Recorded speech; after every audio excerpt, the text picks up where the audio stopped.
Wonderful. Okay, so everyone who was here for our part one, it is great to have you back. And if you missed the live version of part one, remember everything can be found on the YouTube link at the PIMA Instagram page. You can get all the information there, and you can get caught up, obviously. But I'm so glad that you're here with us today for part two. I'm honored to partner again with a phenomenal tribe at PIMA and skin professionals right across Canada. I know that PIMA Canada is about Canada, but we really are also eventually expanding so that we can really support skin professionals no matter where they are in the world. And so as everyone just comes on, just a quick little reminder, you can go ahead and put your mic on mute. And then we can go ahead and open up the chat. There will be a little bit of interaction I'll be asking you to participate in, but that's where you've got to be quick to the draw. Either you're texting your answers in the chat window or you text on your tablet or your computer. This session is going to be a little bit shorter, but it is an essential extension of part one of the melanocyte cell that we focused on last week. So again, if you're watching this before watching part one, go back and watch part one first. And this is really going to support, I believe, our confidence in understanding the extent of what the melanocyte cell impacts when it comes to our clients, what their concerns are, their priorities, their health, and so much more, the equipment that we bring into our treatment centers and the equipment that we actually even invest in. So I wanted to highlight the books that Maggie was referring to briefly before are the two books I have had the privilege of authoring. It's been a labor of love. The volume one is the orange one, open to skin professionals and to non-skin professionals who just want to be able to dispel their misunderstandings about dark skin and really to empower the fact that brown and black skin isn't something to be feared. It's something to be celebrated, like every skin is to be celebrated. And this isn't just for black or skin of color individuals, it's for everyone that wants to add to their resource library to truly embody that culturally or cross-cultured space in their treatment space and or in their lives. Now, part two, the volume two, which is the pro edition, that is exclusively for us. That's for the skin professional. And a lot of the content that I'm taking out of our time in this session is expounded upon in the book. So if you haven't had a chance to get them yet, I know some of you already have it. Maggie has her post-it notes in there. Go ahead, you can order it at various different suppliers. If you go to my bio link in my IG page, everything is there. There's Amazon, I mean, everything's there, just check it out. It's available in ebook and or in paperback as well. So let's jump into reminding us about the importance of what we covered last week. And that is reviewing the impact of the melanocyte. So if you haven't had an extensive focus on the melanocyte cell in your own studies, this is still a cell that I strongly encourage that you take some time to really add some more confidence to your education concerning, because the melanocyte cell impacts so much of what our clients are concerned about when they're walking in through our doors. It's a brilliant cell. It's a complex cell. It takes time to really develop pigmentation. So obviously, ladies and gentlemen, it takes time for us to treat. And that's something that we want to be able to communicate to our clients in an effective way and in a way that's relatable to them. I mean, let's keep the science for you and I, but when we're talking to our client, and that's what we're going to be kind of unpacking today, how do we make it connective? How do we make it relatable? How do we get them to say, I get it.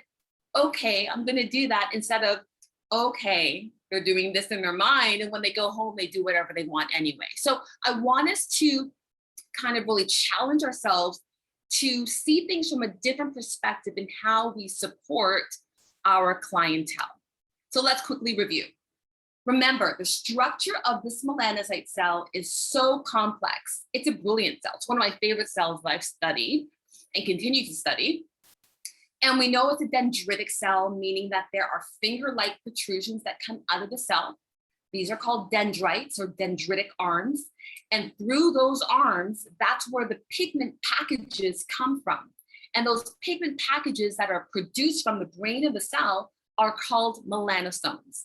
Now, remember, if you remember last week, everyone has melanosomes because everyone has melanin. I don't care if you're the fairest and the lightest skin tone out there or the darkest, most richest skin tone out there. Everyone has melanosome and melanin, but it's the packages that differ. So the packages that are lighter or medium and darker have different capacities for how they protect the skin. Remember, we talked about the melanin is a protective protein that is brilliant. It protects the nucleus, as we're seeing here, of the cell. And it does it, check this out, remember, it protects it automatically every time it's exposed to foreign inflammation, out in the sun, out in daylight, pollution, a cat scratch, bacteria from an acne breakout. It starts to protect itself. So as it protects itself, it's actually spewing out pigment. So if you understand that the inflammation is stimulating that protective mechanism, it's also the inflammation that is accelerating the natural function of protection. So it is brilliant when we understand it. We want to support it. We don't want to shut it down. Hint, hint, nudge, nudge, because we're going to talk about some things that shut it down. And remember, one melanocyte feeds pigment to 36 other cells around it. We also took a little minute to review the purpose of pigment. This I had to throw into a quick recap because constitutive color is what we're born with. That is your natural skin tone. Facultative color is the color that is stimulated from that cat scratch, from the sunburn. This lady, I hope she has not been going out in the sun, but maybe this is a spray tan. So it's a great example where you can see, that's her natural skin tone. That's her accumulated skin tone. So when we're using our formulations to recommend to our clients, we want to encourage them to use ingredients that work on facultative color. Skin bleaching, which we are going to park a minute on today, is working on constitutive color, which is not healthy for our constitution. The constitution is your natural health, your natural defense. It is things that we need for the natural complexities of the body. So if we are destroying constitutive color, that's opening up a whole other kettle of fish, which we really don't want to ignore, but a lot of our clients, unfortunately, may not know or are choosing to ignore. We'll see shortly. So the purpose of that pigment is to protect, and it is also to warn, and it is also to help to accelerate the natural function. But it doesn't happen on its own. Remember last week we talked about the twin connection, the fact that there are two different cells that look alike. They're dendritic, which is why you see my hands here. The Langerhans cell lives in the spinosum layer, and that is a cell that reacts to inflammation. Any type of foreign substance, inflammation, redness, itch, that's the Langerhans cell going off. It is whenever that cell goes off that the melanocyte cell goes off as well, because what you do to one sister, you do to the other. So we're remembering that when we take our clients through, okay, Joanna, this is why I want you to use a calming cleanser. This is why I don't want you to be so aggressive in your exfoliation.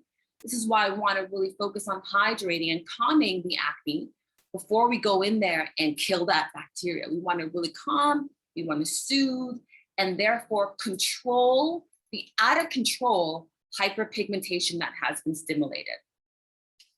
So you remember that the position of the cell, just to explain, that blue cell is the Langerhans cell and the brown cell is the melanocyte cell.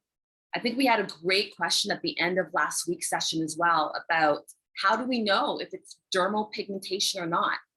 So remember, for those of us who weren't here last week or didn't see the part 1 yet, look at the melanocyte cell. It's that last cell living at the basement membrane, right?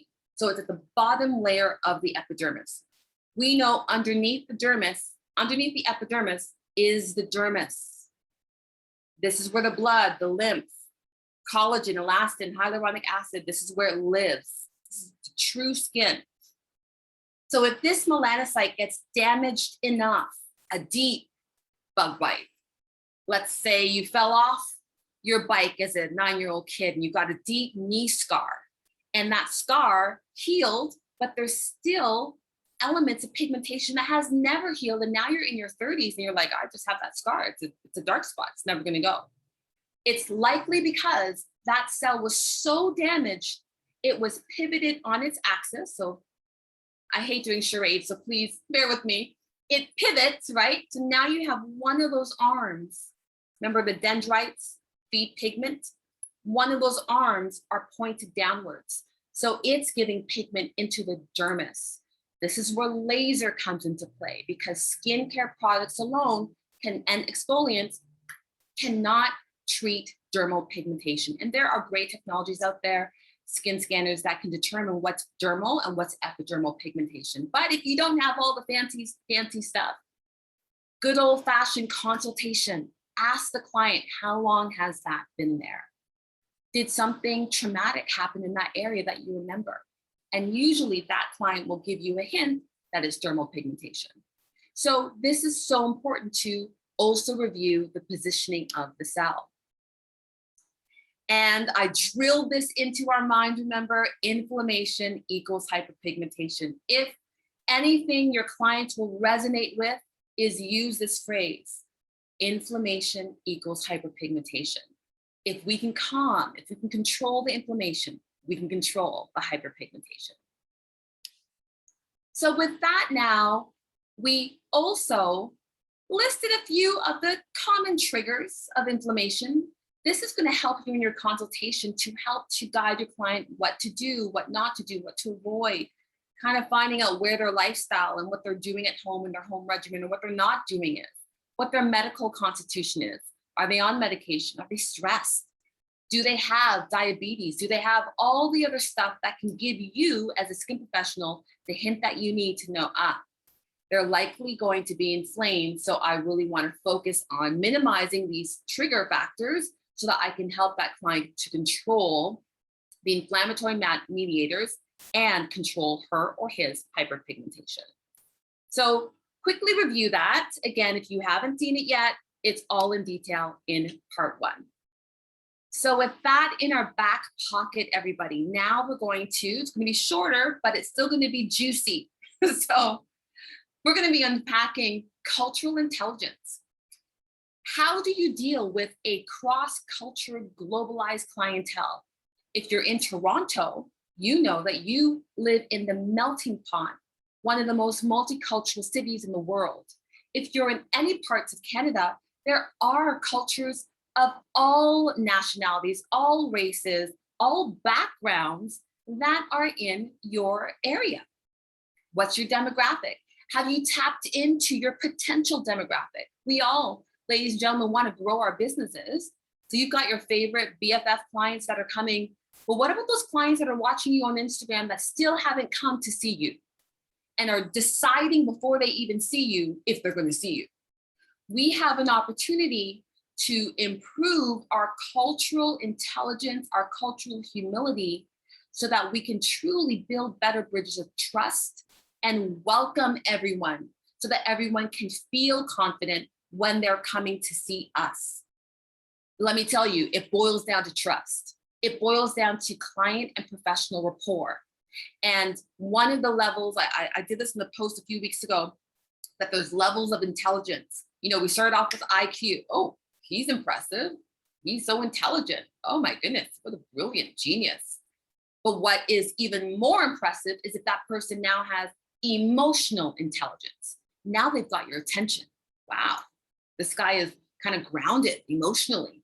And then if someone is socially intelligent, knows how to act in public, now you're like, okay, you got me now. All right, all right.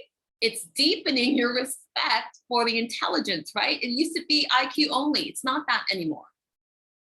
Emotional intelligence deepens that.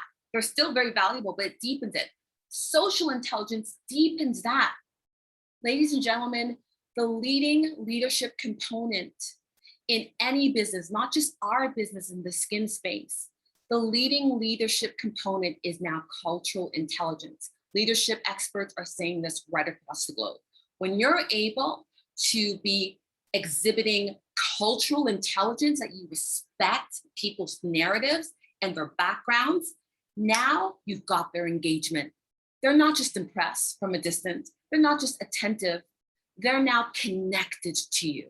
And that is what we want to grow in our treatment spaces. So what is cultural intelligence? I call it CQ here. So first of all, let's establish that culture is not just race, but it is inclusive of race. Culture is not just ethnicity, but it is inclusive of ethnicity. So it includes that, but it's not excluded to that. Culture is a collection of beliefs, of practices, values, even things that they prize that are associated with a particular group. Traditions, it could be traditional habits. So this tells me that if it's not just about race, not just about ethnicity, anyone can have a culture. Our treatment spaces can have a culture because we as skin professionals have our own beliefs, have our own practices, have our values. You know, if someone's squeezing their zits at home, we're like, shame on you. My God, don't do that. Our cultural practice is don't pop your zits. Let me treat that professionally for you. So a culture can be applied to any group. We are a professional group. Your clients, their families, their ethnicity, their upbringing, their skin habits, things that are passed down, that's a culture.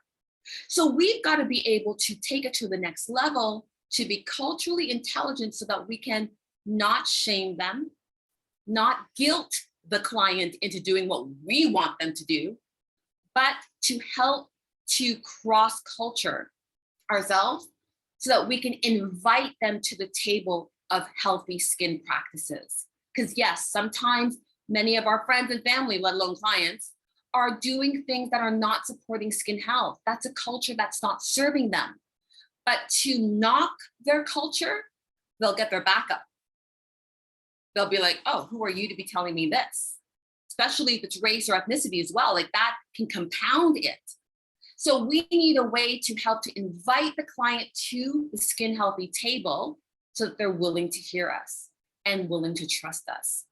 Cultural intelligence pretty much is the ability to engage all of those collection of beliefs, practices, and values in a mutual beneficial outcome so that everyone has a mutually beneficial outcome, not just us getting our way.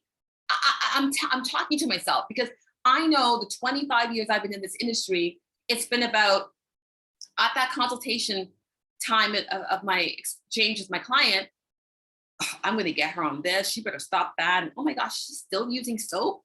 And it's all about, I'm going to make her do what I want her to do. And although it is to help her skin health, when I went at it that way, I drove a wedge between my client and myself even more without even knowing. So we're going to see that when we look at some specific topics of what has not been working in the industry, ladies and gentlemen. We're going to talk about it. So we can't talk about cultural intelligence without first talking about this word called ethnocentrism. Let me take a sip of my tea, excuse me. Lemon and ginger, skin-friendly beverage. You know, that's, we got to do that. No coffee here. So ethnocentrism. Ethnocentrism is an escapable reality for all humans. What it means is that you only know one culture. That's how it's always been done. That's how I've always done it. So everybody else is wrong. That's a myopic way of looking at things. So what is normal in one culture, we believe should be normal in all cultures. And if you're not lining up with my culture, you are wrong. Okay, that's ethnocentrism. So observing other sets of norms that are normal to other people makes someone who's ethnocentric uncomfortable. That's not right. Why are they doing that? Why don't they just stop that? Why don't they start that? What's the problem? Because it makes us uncomfortable because we're seeing their set of norms, what's normal there, as not a normalcy for us. So it's obviously wrong, right? And we have to really admit that it boils down to our own biases. Ladies and gentlemen, as skin professionals, we also have to overcome our own biases. I call it reverse bias. When that client comes in our space, we're already judging them, we're already condemning them, and we already have a bias, and that is not supporting client representation and client rapport and relationship. We can all learn and we can all grow in cross culture. And I want to bring a balance to this. I'm not saying allow her to use a soap. I'm not saying allow him to go ahead and squeeze his zits whenever he wants, because that's what's normal for him. That's also referred to as a cultural trap. So we understand there are values that do not serve the skin, that do not serve people well. But we want to, like I said before, invite them to the table to introduce new values, introduce new practices that will eventually compete with those practices that are not serving them, that are not supporting skin health. And then eventually those negative practices will be overridden by the good practices. My mom used to tell me years ago, you don't ever want to tell, well, she said this, but she didn't live by it. She would say, it's not about telling you what not to do. It's about encouraging you what to do, because then the things you don't do will eventually drop off. Yeah, so sometimes West Indian mothers have their traditions, have their cultures, and they're always about telling you what not to do. But she even learned later on, okay, I realized I want to encourage my daughter in doing the good stuff. And then the bad stuff just kind of dropped off. That's kind of our approach that we want to take with our clients that I'm submitting. So with that being said, cultural intelligence when addressing pigmentary concerns, this is huge. We're talking about the melanocyte, the constitutive color that we all are born with, the brilliance of the melanocyte cell that gives us our protective mechanism in our hair, our iris, of our eyes, our skin. And we talk about the various pheomelanin and also the eumelanin. But when we're talking about color, especially when we are dealing with clients that do not reflect the color that we are, we need cultural intelligence in our communication. Language is key, everybody. Language is important. Yes, there's body language. Yes, there's touch. Yes, there's information. There's learning, there's growth, there's all of that. There's body language. But language is important. And I have had a few DMs in my Instagram of skin professionals saying, Charmaine, I'm really trying to grow my clientele in various other races and ethnicities because I really want to show that I am cross-cultured. And I love these DMs. But some of their comments is, I just am afraid to offend. I don't want to say something that will come across offensive. And that is showing that skin professional cares, that they are such a value to this industry because they care about how they treat people. That should be right across the board. But language is key. I'm going to be talking about what to cover first before you talk about what to say and what not to say. Essentially, your comfort level and the comfort level of your client is trump. That is what should determine what language, what wording you're using. If I tell you to use one certain word, which I'm not going to, because I would never do that. If I tell you that and you're not comfortable with that, and then you say that to your client, they're going to be like, okay, first of all, they're not going to say it to you, but they're going to be thinking, she's uncomfortable. This is uncomfortable. I don't feel safe here. I don't feel like I can trust her. That wall goes up again. So you've got to be honest with you. You've got to develop your confidence and your comfort level. And you also have to be able to, listen to this, mirror the comfort level of your client. That means listening more than speaking, engaging in that skin analysis, engaging in that consultation to hear what they are saying, how they're saying it, and what they're not saying as well. So before we talk about words that you can say when you're talking about maybe darker skin, lighter skin, or medium skin, I think that this foundational aspect is so critical. And that is understanding that there are scores of different personalities that will come into our treatment spaces. Not all clients are the same. They all are different. Some of our clients that we see on a regular basis are even different every time they come, because they're going through different things. So we have to understand that they have a smorgasbord of personalities, ways that they're wired. So we can approach them differently. I love to park these 3 approaches in my skin professional arsenal. The number 1 is the analytical approach, or analytical approach, the scientific approach, the textbook approach. This is where you are taking personal opinion out of the conversation. It has nothing to do with what you think. According to our measurement scale, Joanna, you fall under this category, which means blah, blah, blah. So it is a way that some of our clients are wired. But when you pepper that with connecting it to the client with the relational approach, you actually kind of get the sparks flying. They have that aha moment. They see your professionalism. They understand that you're the skin authority. You study this. This is what your study reveals, stats, whatever. Even if you're posting in your Instagram posts, you should be posting information. You should be posting content that helps to educate your client from a scientific approach as well. But always bring it home.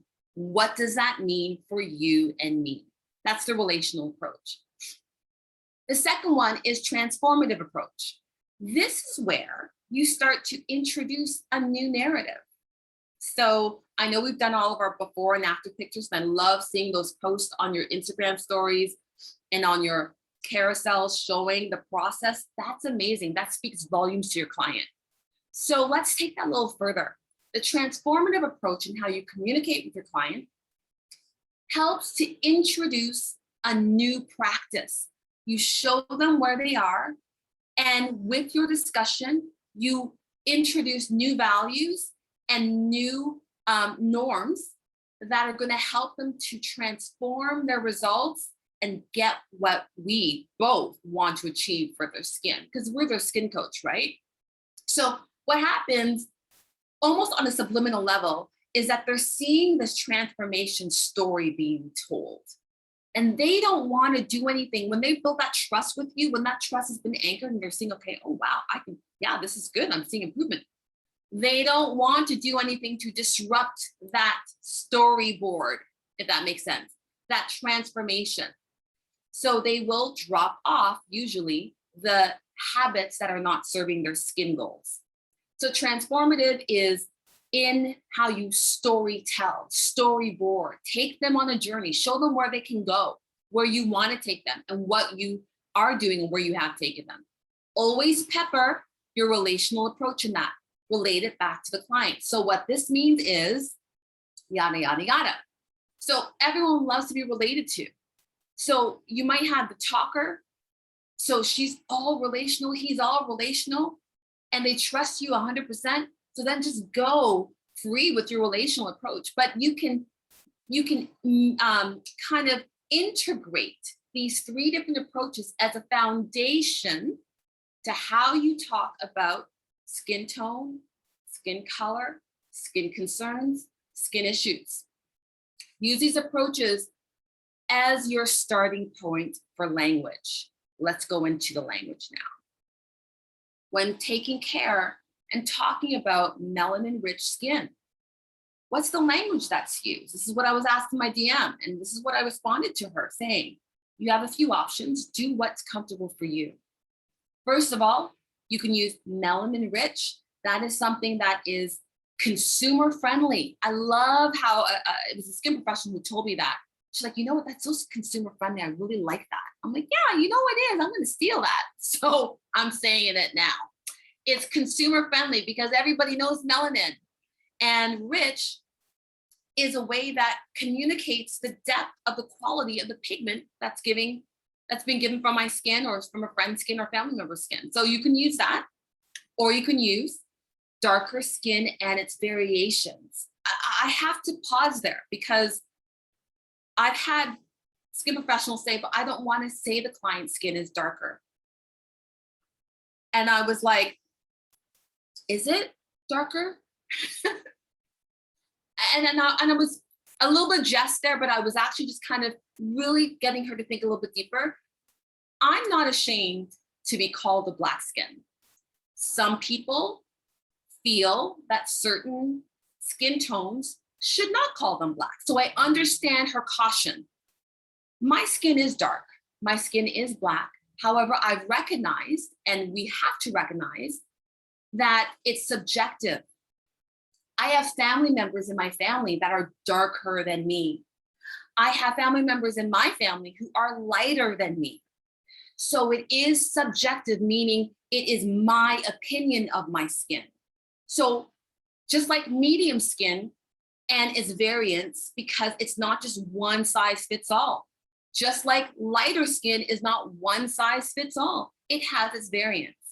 So you could use your skin is in the darker variation or the medium variation or the lighter variation, if that's something that feels comfortable for you and your client.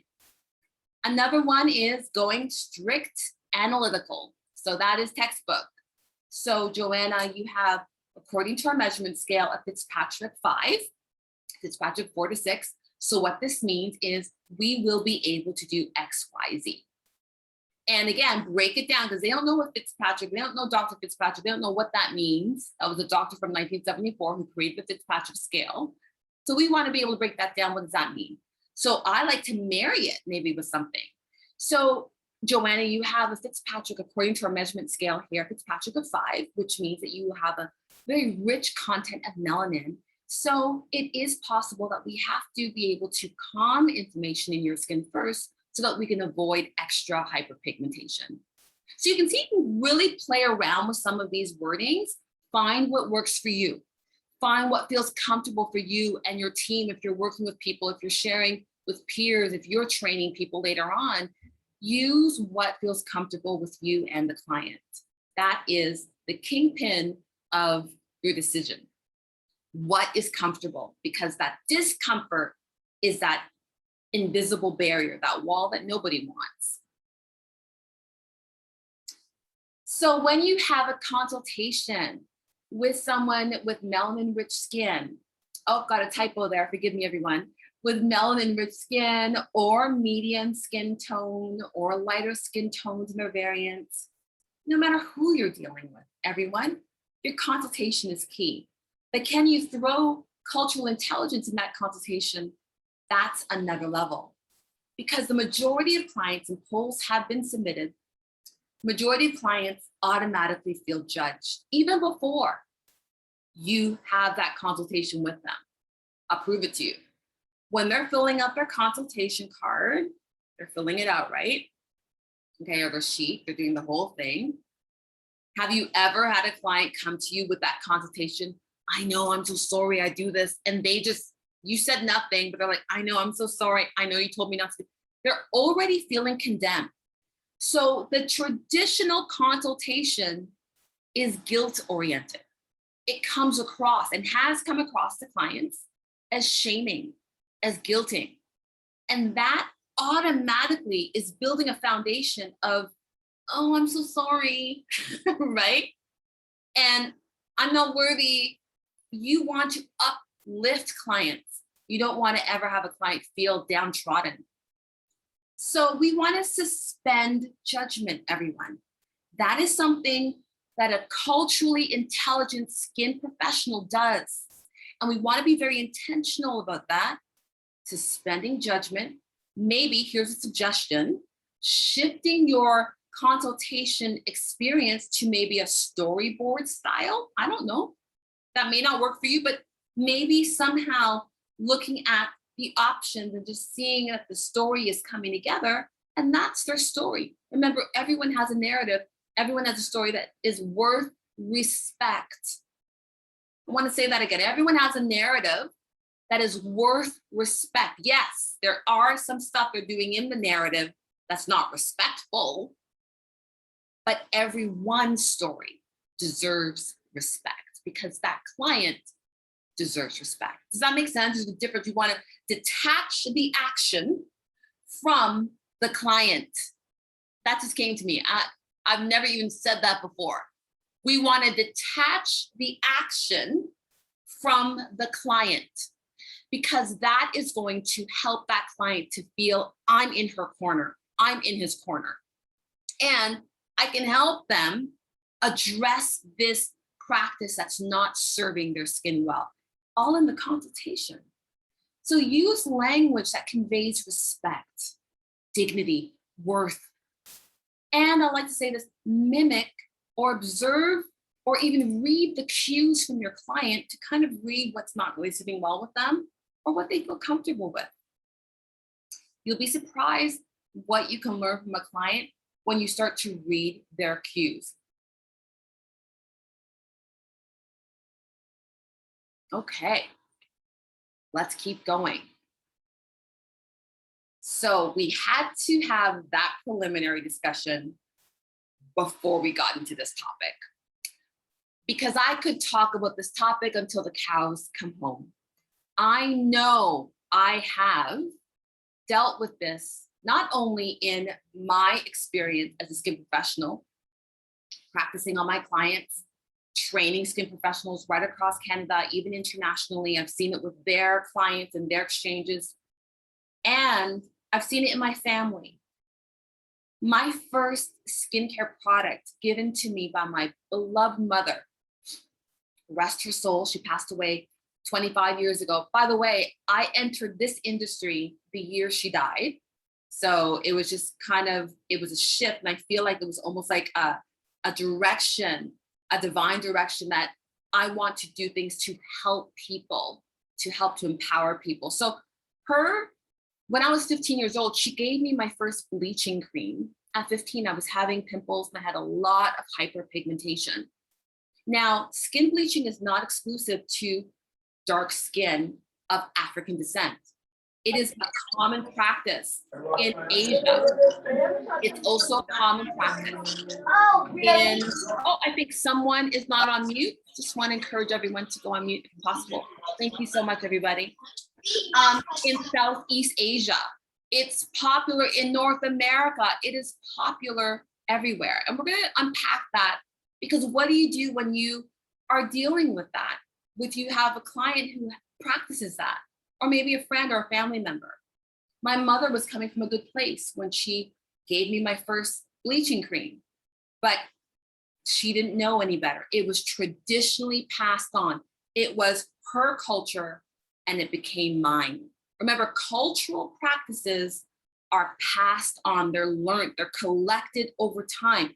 So for us to kind of just say, stop that and slap on the wrist, cold turkey, it hasn't been working. And I'm going to show you 2 videos that will prove, and hopefully we'll get the videos clear, but it will prove it hasn't really been working. So could it be that this is an opportunity for skin professionals like yourself, like myself, to stand up head and shoulders above what's out there and approach this with cultural intelligence? So let's continue. Remember this slide? So facultative constitutive color. So skin bleaching agents, skin lightening agents, as we're going to see, they work on facultative, but they also destroy constitutive color. They remove your natural pigment. Your natural pigment, our clients, our natural pigment even, is there for our health. It protects the skin. It has natural antioxidants. Remember part 1 of last week's video. It has natural free radical scavenging abilities. That's what melanin has. So when you destroy the melanocyte, which skin bleaching does, you kill all of your natural defense. You thin the skin. You make the skin susceptible to more invasion, more bacteria. You remove the hydration. We are not applauding skin bleaching. We know it does not serve the skin well. But how have we been approaching it with our clients? And how can we possibly approach our future clients with this? So skin bleaching agents, SBAs, shut down the tyrosinase enzyme.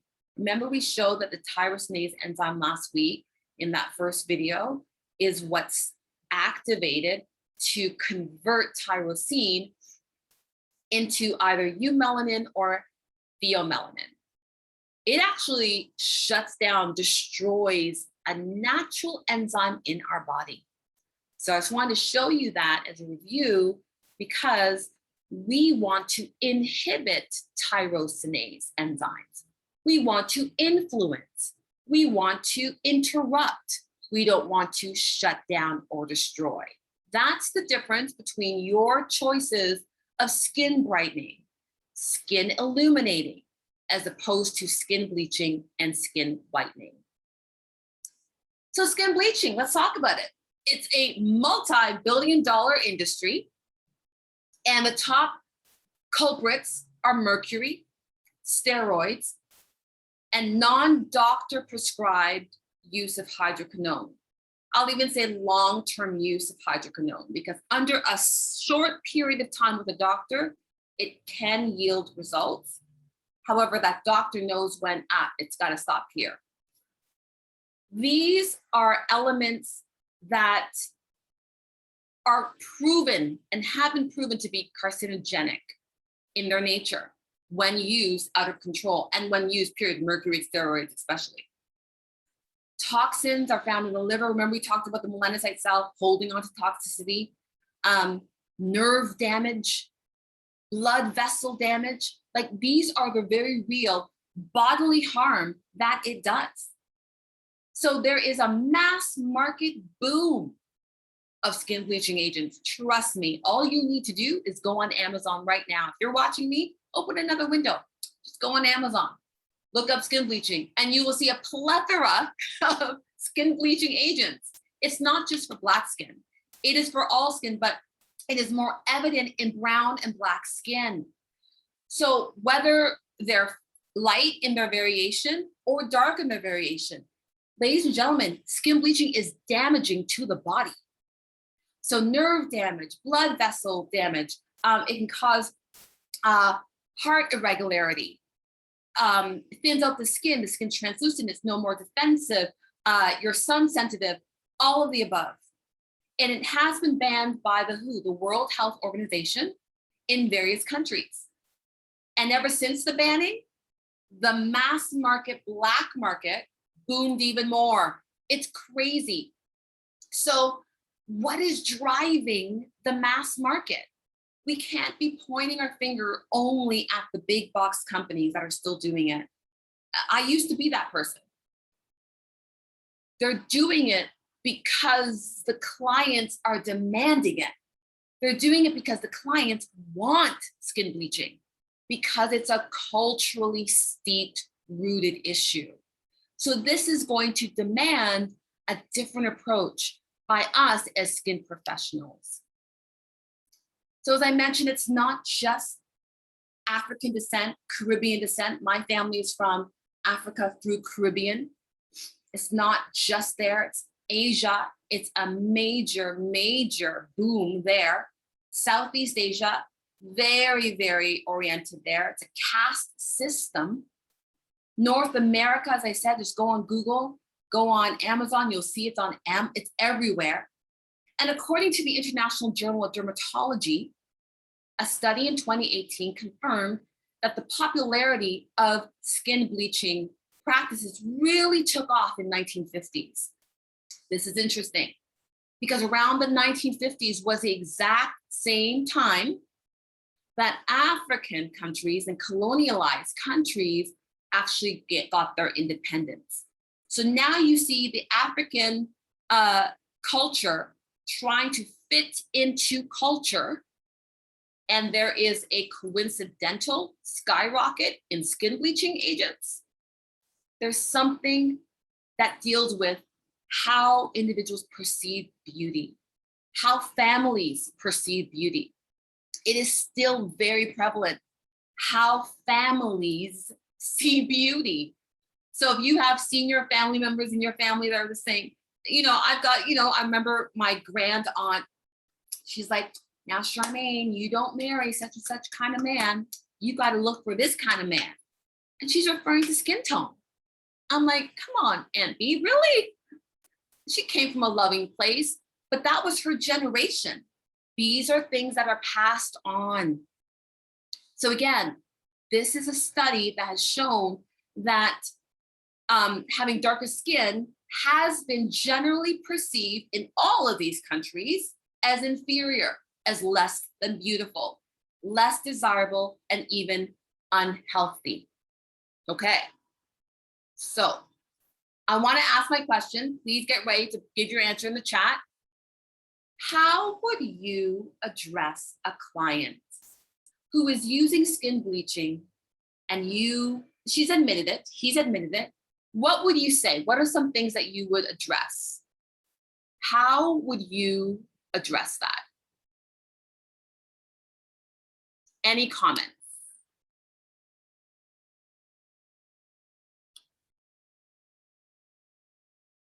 And as you are doing that, I'm just going to go ahead and set up a video for us. How would you address someone that says, okay, I wanted to use I'm using the skin bleaching agent and I wanted to make sure that it was okay. What would you say to that?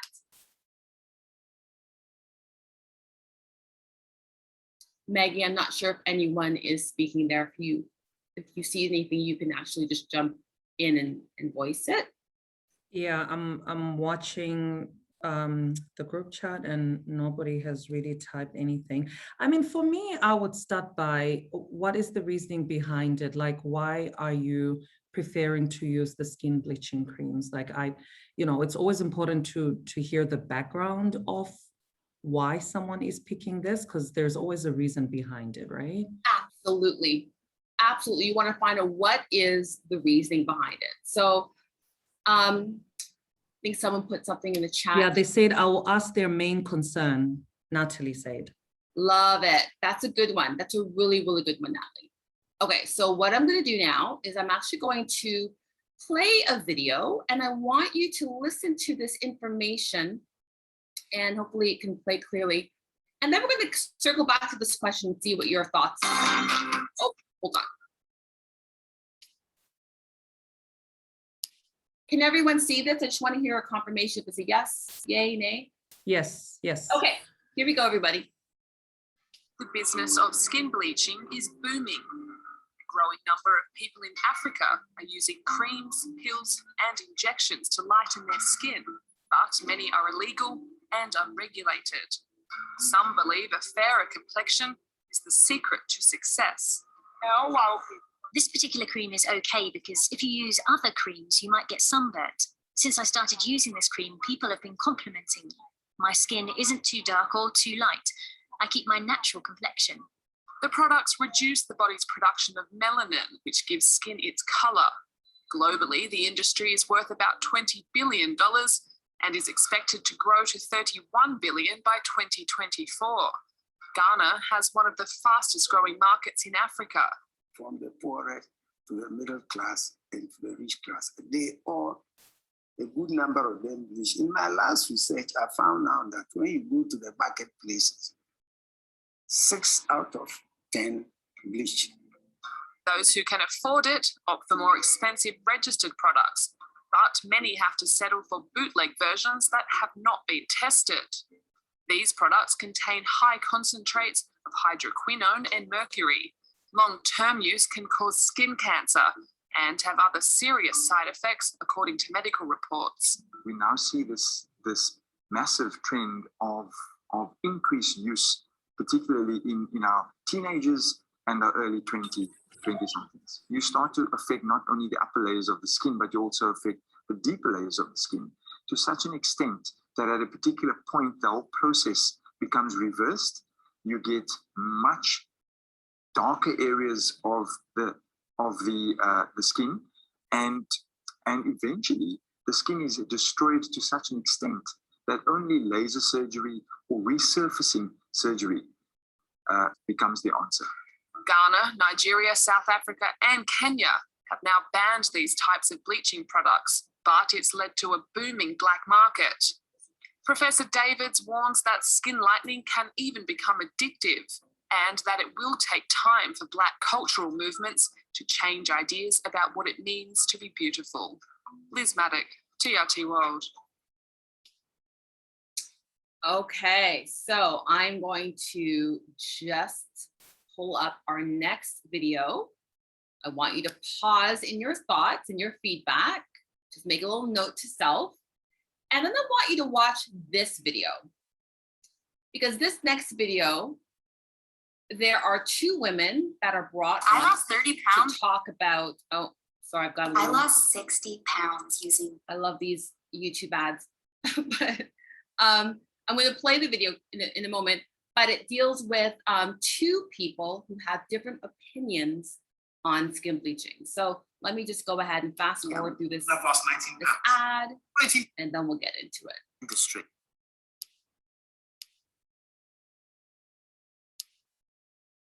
Okay, so hopefully you can see all that. There's 4 people at a table.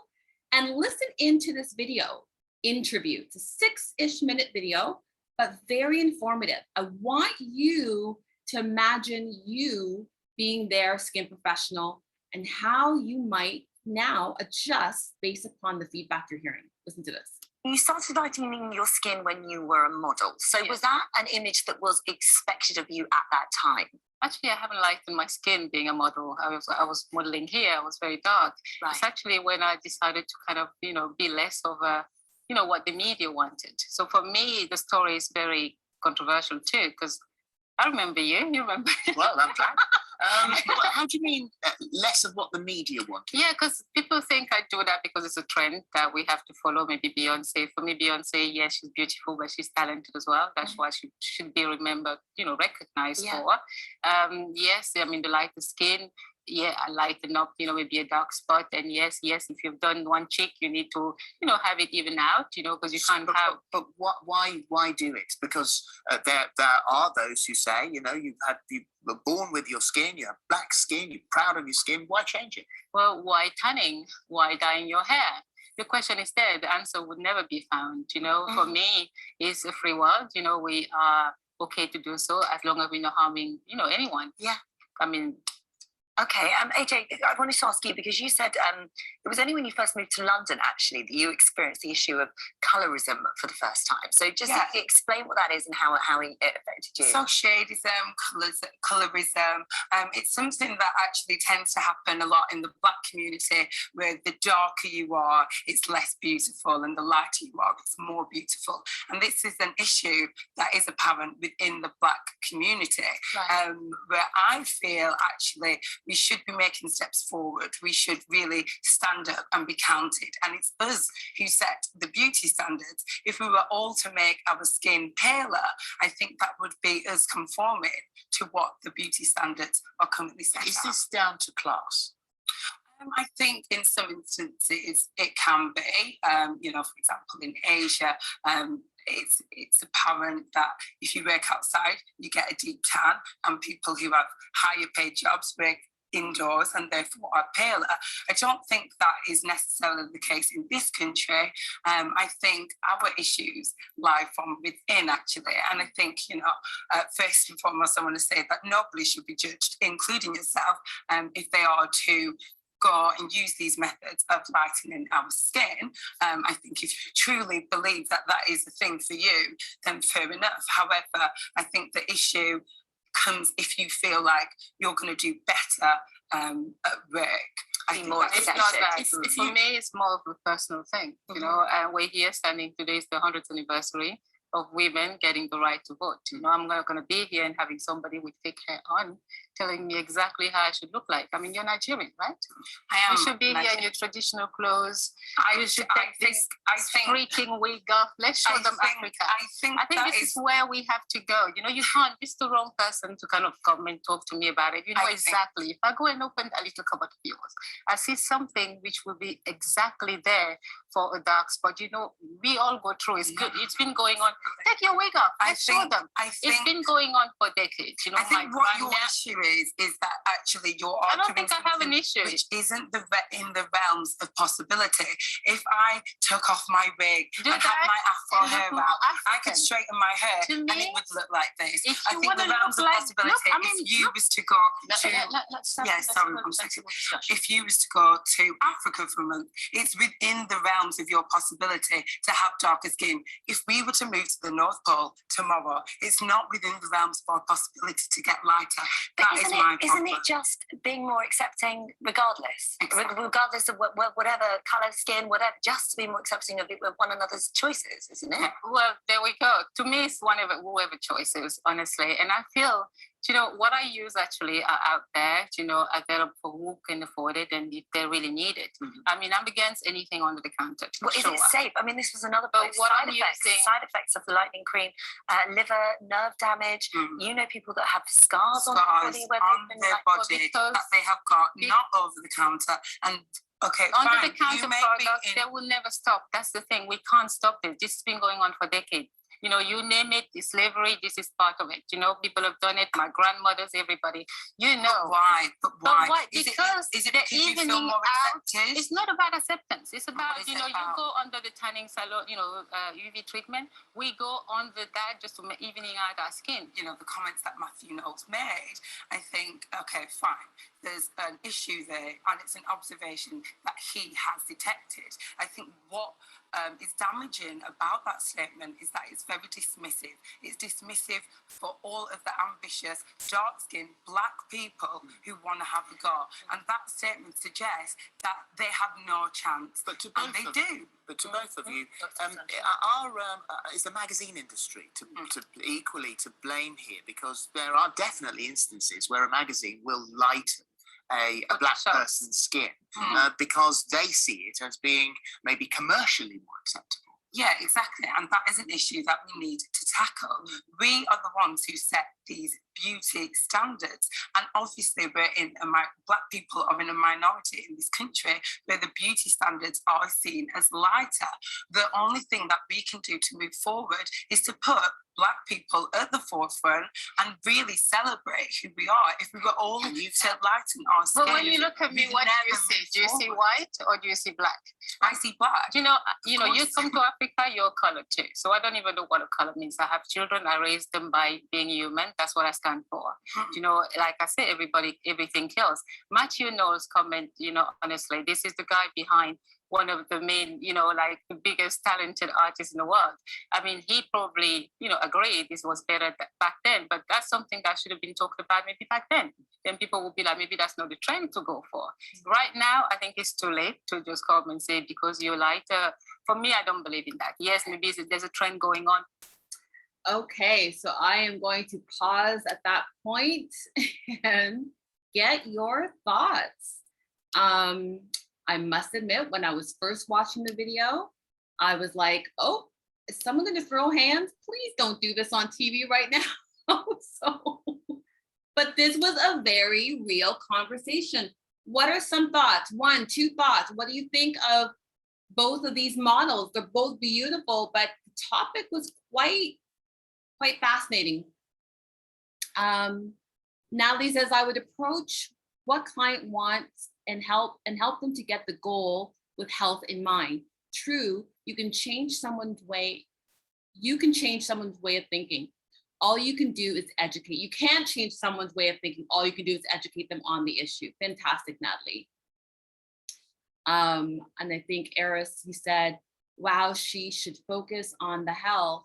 That took a fast turn. Skin bleaching is a slippery slope. Absolutely. So I don't know if anyone noticed, but the interviewer, one of the persons said, she listed the hazardous aspects. That didn't flinch her at all. So there is a whole culture of people who know what it does and it doesn't move them. And Charlotte, you said, or Chalet, sorry if I'm saying your name incorrectly, the approach is really important so that people don't get defensive at such a great point. If the approach is dismissive against bleaching, the response is likely to be defensive and negative. 100%, I applaud that, because that is what I did not get years ago. We saw it play out in this interview, and hopefully you heard it okay. I don't know if the volume was as loud as it could have been, but that is such an important part. So I heard someone say at the very beginning, before we played the video, I would ask them questions about their skin. Do more asking. As a skin professional with cultural intelligence, our focus would be suspend judgment. Don't be dismissive like we heard. Don't place shame, don't place guilt. And even though the model who was against skin bleaching was saying factual things and she was sharing her opinion, the other model took it as offensive and she got her back up. She even said, look, you have the wrong person here on the show with me. Like, I was like, oh my gosh. So, but she got very offended. So this is why skin professionals sometimes just stay away from it, because they don't want to offend clients. But it's not serving their skin health. It is an improper value. So we don't want to be guilty. We don't want to shame. And this is what I suggest. Seek to prioritize understanding the client's narrative over prioritizing our own protocols. It's our culture to be against skin bleaching. That's our culture. But let's not put an emphasis on that's wrong. Let's put an emphasis on understanding and having the client felt understood. That's different.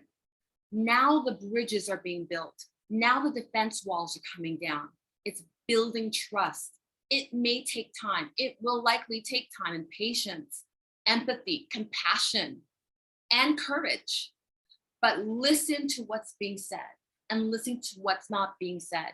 And we've got to be approaching a different way, because the $24 billion industry a year globally is telling us what we've been doing isn't working. It's not working. So we've got to approach it, and we have an opportunity to approach it a different way. We could stay here all night, ladies and gentlemen.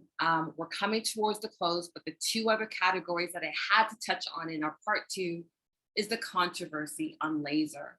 In the first video that we watched, one of the dermatologists said that to address some of the major damage that's being caused can only be rectified by laser, right? Some lasers. So there's a controversy with lasers for dark skin, brown skin, medium skin. Who can get lasers, who can't? Let's talk about it briefly. So simply put, lasers has been a technology in the industry since the 1970s. Research has shown, and if you do your own back check research, that technology has not really evolved much since 1970s. Like, that's years ago. Only now, because people are being called on the carpet, companies, modality equipment companies especially, and I think that this is good, it's heralded, it's bravo to me, are now being demanded to expand that technology. The traditional laser technology was made for lighter skin. It has a biased undertone. It was made for earlier Fitzpatricks, for fairer or lighter skin only, with not darker skin. How it works, very simply, you remember this from school, obviously, everyone, that if you have deeper pigment in your hair and you have a lighter skin or lighter pigment in the skin, the laser is attracted to the hair to destroy that. Electrolysis, brilliant, amazing. Where it can get tricky is if you have deeper pigment around the skin that competes for the laser's energy. So when that thermal warming comes to the deeper pigment, melanin-rich pigment, it heats up the pigment, causes inflammation, and causes blistering. I mean, the whole set of things. Hyperpigmentation is just the least of the issues. Burning. So simply put, there's ablative, one category of lasers, and then there's non-ablative categories of lasers. Non-ablative is where we want to go for darker or medium to darker skin and darker variants. With that being said, we know that ablative lasers have a shorter length and do not bypass the pigmentation layer, which is the basement membrane or the stratum basale. Ablative laser treatments, they remove the top layer of the skin with intense laser light. They heat up the underlying skin to stimulate collagen and fibers and rejuvenation, which is amazing. And in deeper skin tones, this is where that melanin-rich skin competes for that laser energy, and the receptor sites on the melanocyte freak out, that's just my word, and the tissue heats up and you get hyperpigmentation and all these other cascade of issues. And so traditionally, as now we have created, I mean, we've come into ND YAG lasers, and there's other Fraxels and different laser companies now, and I'm so impressed because I've seen some of you who are even, posting on your Instagram, you're aware of these new technologies, and many of the skin professionals that I follow even, they're showcasing, and you need to showcasing when they bring on a new machine, new equipment that treats all skin tones. I call it the cross-culture technology, cross-culture equipment, not just one culture, not just one skin tone category. Non-ablative lasers don't break the surface of the skin, and they're usually gentler than ablative treatments, and they require less downtime, about 4 to 5 days. And these lasers are also better for improving skin texture. They can rejuvenate, they can do all the stuff that we love and that darker skin has concerns of as well, but they go deeper, bypassing the pigmentation layer. And they also are usually delivered slower, and they have cooling agents with it to reduce inflammation and reduce damage. So non-ablative lasers really are the issue that answers the problem that's been around for decades, but we've only started to see that in the recent times. I surveyed international skin professionals. It's in my book, actually, in more detail. And I go through a breakdown of the stats. And the reality with technology is this, everyone. 50% of these skin professionals that were polled, and it took me a few months to get the results. I polled a whole bunch. And in my 25 years, I have connections from Australia to the Caribbean, to the UK, New Zealand, Germany, Amsterdam, the States. That's where this poll came back from. 50% of the skin professionals polled believe that there are readily available technologies for the skin professionals that align with multicultural or cross-cultural clientele demographics. That means 50% are like, no, there's nothing out there for my diverse clientele. 92% of skin professionals polled have seen or have been aware of improper use of technology. We've all seen the horror stories. We've seen the horrific images on Google, on Instagram even, circulating on Reels. We've seen it. Your clients are seeing it too. You don't think that's instilling fear in them? It certainly is. 16% of skin professionals polled believe unbiased technology for skin professionals to use on all phototypes is not necessary. That's interesting. So there are professionals out there that don't believe you need to cross-culture your equipment. It should work on everybody. And 31% of skin professionals polled said that they were adequately trained or advised on the recovery protocol for photo damage or thermal damage skin. That means 69% were not trained, don't know what to do, freak out, and maybe are frozen. There's room for education. There's room for growth. There's room for continued opportunities for greater investments in cross-cultured equipment. generally speaking in the industry, I am seeing the needle move. Maggie, you probably agree. I am starting to see companies. I was at it was a grand opening for spa, a skin professional by support. And when I went out to celebrate with them, they had their equipment trainer come in for their new modality. And this amazing investment is phenomenal for all the laser concerns for every single skin tone. And it was just recently released in Canada. It was in FDA, so the US last year and the year before, but just recently in Canada it was allowed, 2022, but it started in 2020. I wonder what happened in 2020 that shook the industry a bit. So this is where we can actually, and I'd encourage you, if your manufacturer doesn't have equipment that's reflective of this, reach out to your trainer, reach out to your manufacturer, your supplier, and let them know there's a demand for this. And it's high time that this come with your technology because the clients deserve it. And then we'll finish off today, everyone, on just a real kind of simulation and a recap on the importance of SPF and its vital role with protecting the melanocyte. Because we all know SPF is absolutely essential. It's a non-negotiable, but like we said earlier, we don't want to judge clients. We want to not slap them on the wrist, but we want to introduce new values, new practices that support skin health.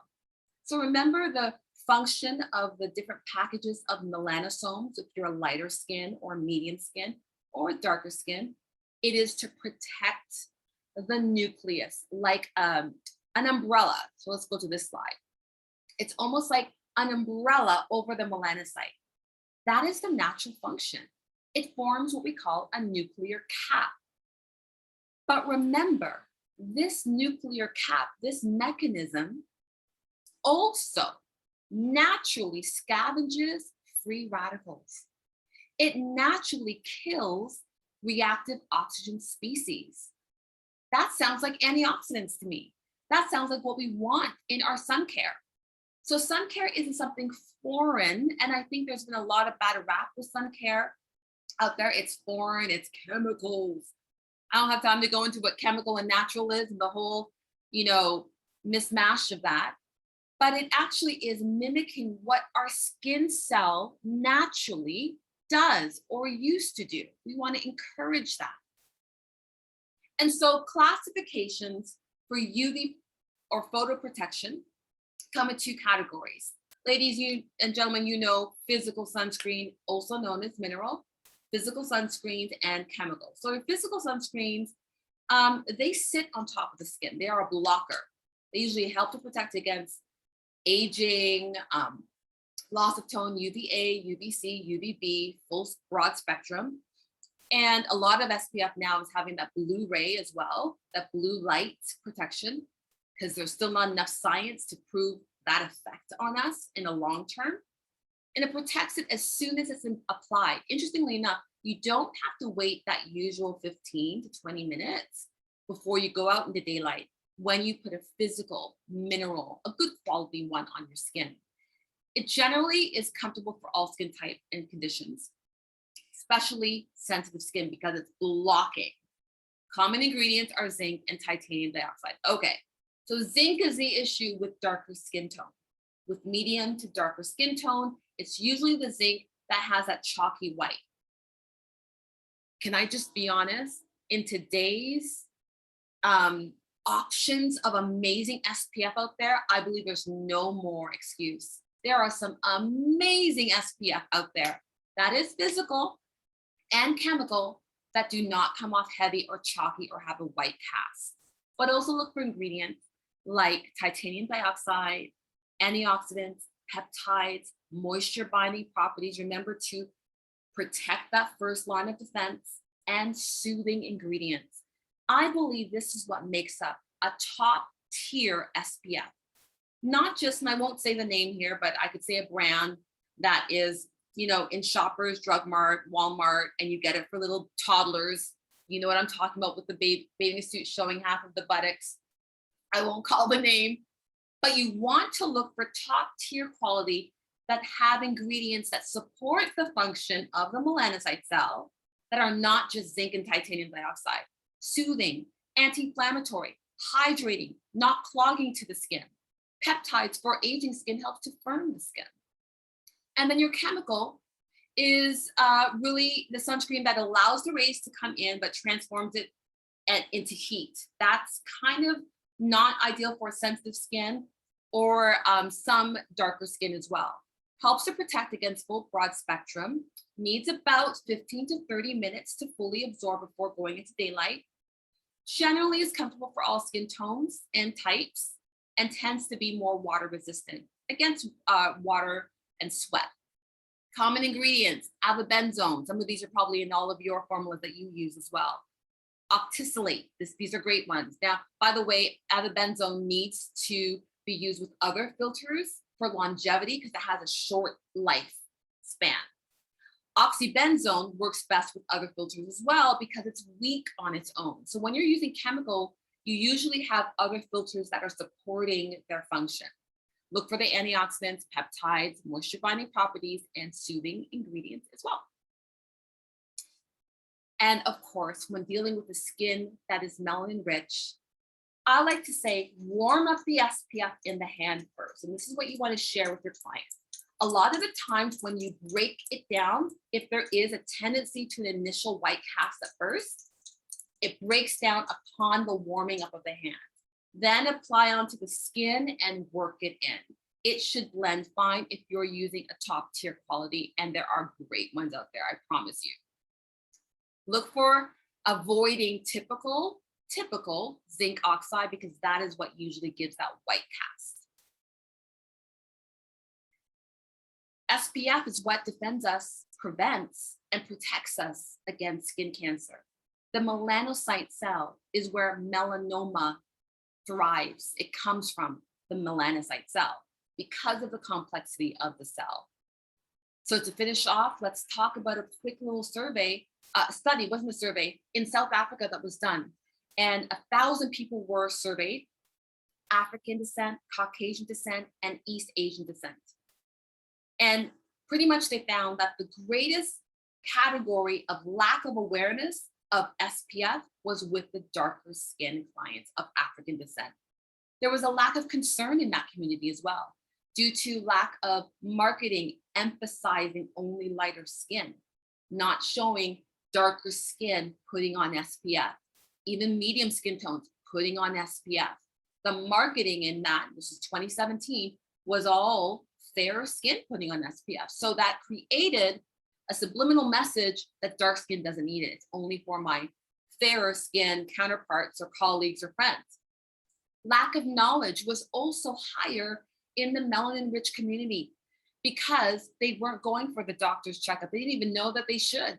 It wasn't even like a thought for yearly or annual checkups of irregular growths on the skin. Listen to this, it's quite interesting.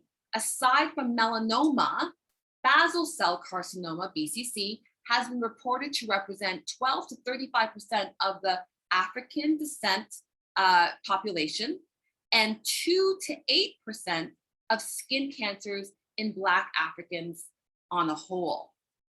Further, the majority of basal cell carcinoma in Black skin and Indian skin occur in sun-exposed skin, suggesting that sun protection would have easily protected and provided that protection that was needed before escalated or de-escalated into a cancerous or a very metastasized growth. And so I show this slide as we finish because I remember last week we talked about the ABCDEs of growths. That's a medium to lighter skin variation. But the most popular skin cancer in dark skin, the most commonly found one, is in exposed areas like the feet, like the toes, acral lentiginous melanoma. Again, let's talk to all of our clients about regular inspection with a dermatologist.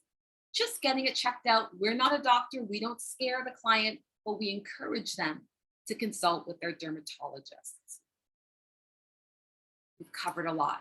And I thought it was going to be a lot shorter than it was, but you guys have been so patient. We covered a recap of the inflammatory pathway. We covered the cultural intelligent interactions, how to set yourself apart from all the rest that are shaming out there. Can I just say that? There's a lot of shame happening. And listen, I'm not saying I'm Miss Perfect. I've done it too. Social media also is another culture where a lot of shaming takes place in the name of being funny, in the name of edutainment, educating but entertaining as well. And that's the life of IG. But you can still stand out while you still keep it fun, keep it educational, informative, but keep it culturally intelligent. You will stand out, I promise you, because that's not common out there. How to approach various styles of clients. We talked about skin bleaching. I love how you guys are just feeling my vibe. You don't ever want to shame a client. Let her story be told. Let her feel that she's heard. Talked about the lasers. There's more information in the Pro Edition, the No Compromise Black Skincare Guide on lasers, because that's a whole trauma drama thing. I called it laser trauma drama. So how we can actually help to empower our dark skin and medium skin tones to know that they can also get great laser treatments. The value of SPF, and of course, how to ward off and avoid skin cancers in the darker skin community. That wraps it up for me. Any questions from any of you, ladies or gentlemen?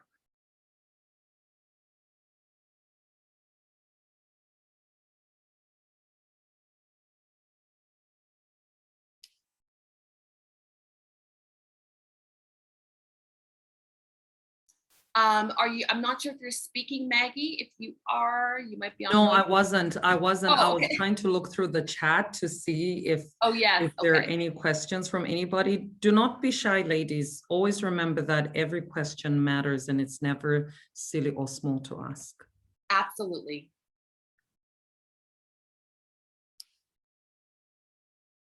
Did any of this information surprise you, or is it just more affirming of things that you've already known, or maybe giving you a different approach or different idea of taking on a different angle with your clients?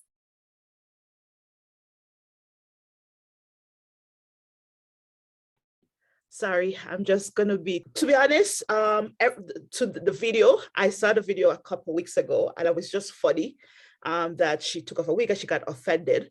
But my question is, Charmaine, if you have clients like that, that even though you probably might say a wrong thing or just a little trigger, how would you try to calm her down and reapproach her again? Oh, that's such a good question, Natalie, because that has happened. And what do you do in that moment? So first and foremost, I would just take a step back and just say, so if I've already said something, for instance, the other model, she said stuff already, so she got the other model offended. So I would just say, I'm sorry I offended you. I can see that I've offended you. I want to hear your story. Please, would you be able to, would we be able to start again? I want to hear, what do you like about your skin? And maybe not in that conversation, because if the heated moment is already happening, I need to dial back, apologize for the offense. I'm not apologizing for my content. I'm not saying my content is wrong. A lot of people struggle with apologizing because it's like, well, I'm not wrong. I'm not going to apologize. Let's apologize for the offense and apologize saying, I'm sorry that you've taken offense. I can see I have offended you. Forgive me. And I want to hear your story. I want to give them an opportunity to finish explaining where they're at. And maybe talking about, not about the bleaching. Let's get away from the bleaching now. Let's talk about how we can help to improve the hydration of your skin, the resilience of your skin, the constitution of your skin. So maybe I would invite her for a complimentary express facial, maybe a 20 to 30 minute facial. There's various sizes that you can do. That's just going to be calming and soothing. I know I'm not going to want to exfoliate that skin anyway, because I know that her skin can't handle exfoliation. So I'm probably going to focus on giving her hydration and then kind of take baby steps. And that may not work for everyone, but that is one suggestion I would give in the heat of the moment. Ideally, we don't want to even get to the heated moment. So let's do more listening than we are doing what we're telling. And then build that trust, find out what they like about their skin, find out what they don't like about their skin. Because when they share what they like about their skin, we want to encourage more of that. When they share what they don't like about their skin, we want to discourage that. That's an opportunity for us to invite and introduce rather new healthy skin practices. I hope that helps, Natalie. There is a question here. Oh, you're welcome. You're welcome. Somebody say, can you mention some of the laser device companies you would recommend? Is Airlaser one? So I won't mention it here, but I do list some generic categories in the book. You can actually, and you don't have to get the book to see it. It's not like a hoodwink.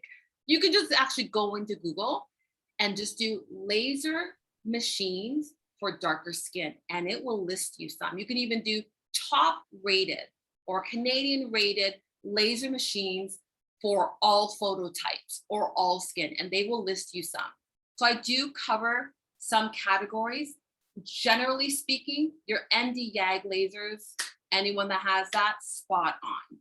Anyone that has Fraxels, because those really, they scatter the laser so it's not interfering with the melanocyte, and you still get great results. And there are some great companies out there. So I hope that's okay. Just because of the recording here, I'll go ahead and leave it to you doing some Google encyclopedia research there, but it definitely is findable on Google.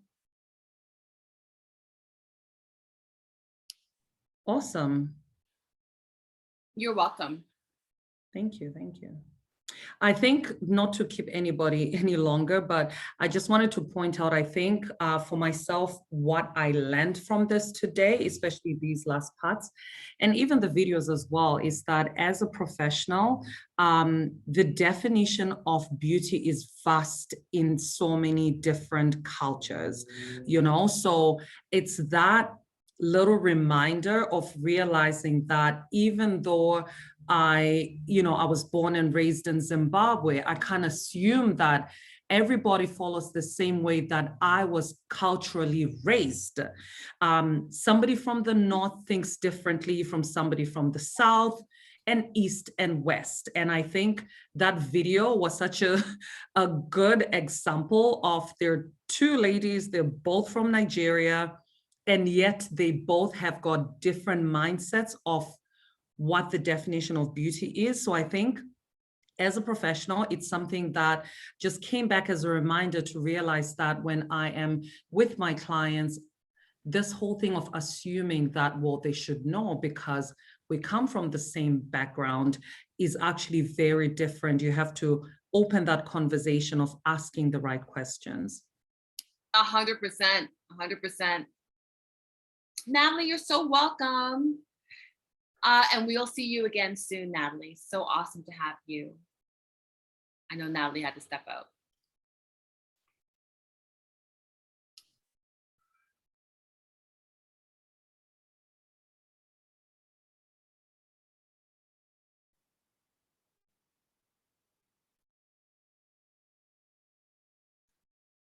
So Maggie, I'm not sure if I lost you again. I'm here.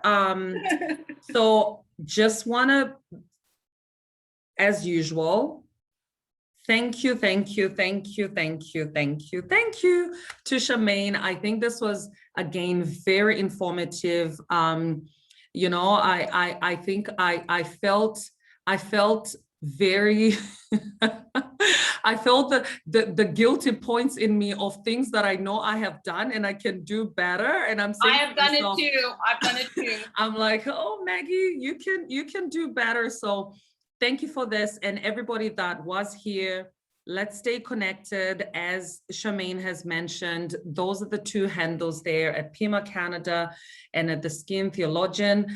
Please follow us on Instagram and of course also on the website. I have mentioned the textbooks. Trust me, I'm not here as a salesperson, but I'm here as a passionate skin enthusiast who I think it's always important for you to upgrade your knowledge, to see different perspective of how people see things, just as we were learning today. So really go on Amazon, purchase yourself the No Compromise Black Skincare Guide for the pros. It's nice to even gift your favorite clients as well for the one for, you know, the non-professionals. It's a great read for your client.